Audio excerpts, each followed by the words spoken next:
آمنوا وتواصوا بالصبر وتواصوا بالمرحمة أولئك أصحاب الميمنة.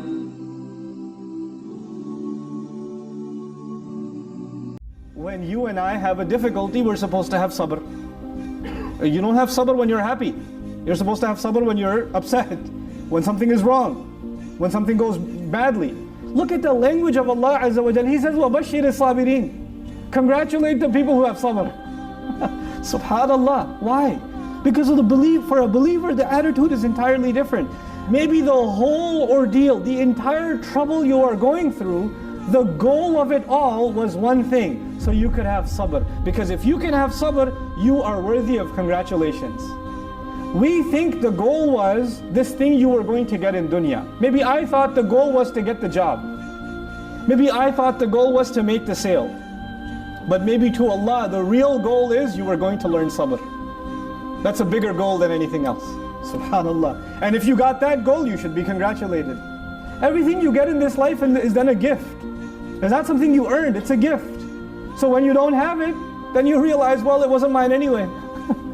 It wasn't mine anyway. We take our hands for granted, we take our eyes for granted, we take our nose for granted, we take our tongue for granted. The fact that I'm standing here speaking before you, I take the fact that I can speak to you for granted. But this tongue, it doesn't belong to me. I didn't pay for it. It belongs to Allah. So when it starts stuttering, inna lillah, inna lillah. The wisdom of the statements Allah gave us when difficulty comes. The second statement is, wa inna ilayhi raji'un. No doubt about it, to Him alone we're going to be returning. Why is that important? Because whatever problem you're having right now isn't permanent. Whatever problem you're having isn't permanent. Whether it's money problems or health problems or family problems, or it's emotional problems or physical problems, it doesn't matter. None of them are permanent. You know why? Because you and I are not permanent.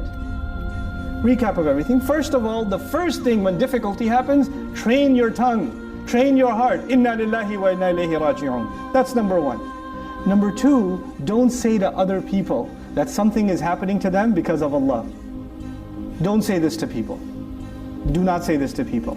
If you want to say that to people, before you think of anyone else, think about yourself. You don't get to decide something happened from the ghaib, something happened from Allah, and you don't get to decide why did Allah do this, that He didn't offer His explanation to you. You don't have that license.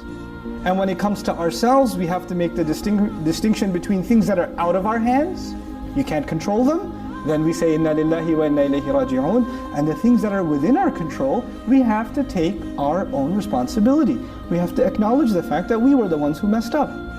We were the ones who should have done better.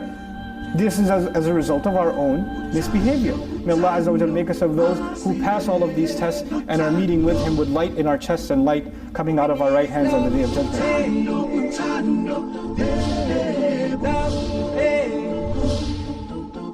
Love is all we need. Love is all we need. Love is all we need.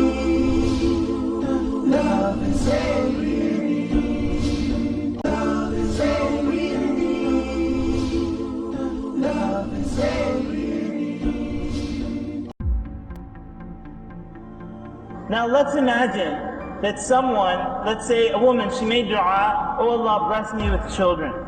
And her whole life, she never lost hope in that dua. She never gave up. She always made dua to Allah subhanahu wa ta'ala, oh Allah bless me with the children.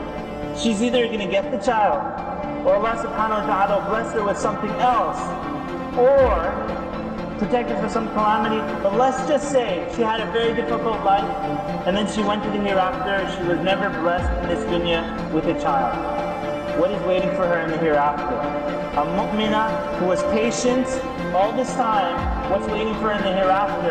As the Prophet ﷺ said that the person will come on the day of resurrection and they'll see all this reward. And they can't imagine, Ya Rabbi, I didn't do these actions, how could I have this much reward? And the response to that person is that this reward that you see, these are the du'as that weren't answered in the dunya, that Allah subhanahu wa ta'ala saved them for you for the akhirah. And here they are. When the person, when the abd sees this, they'll wish that none of their dua were answered in the dunya. None of their dua were answered in the dunya, so that they would have the reward in the hereafter. Pearls of Prophet Muhammad, peace be upon him. Narrated Abu Huraira, may Allah be pleased with him. Allah's Messenger, may peace be upon him, said, Allah says, I have nothing to give but paradise as a reward to my slave, a true believer of Islamic monotheism, who, if I cause his dear friend or relative to die, remains patient and hopes for Allah's reward. Sahih al-Bukhari, Volume 8, Book of Softening of Hearts, Hadith number 6424.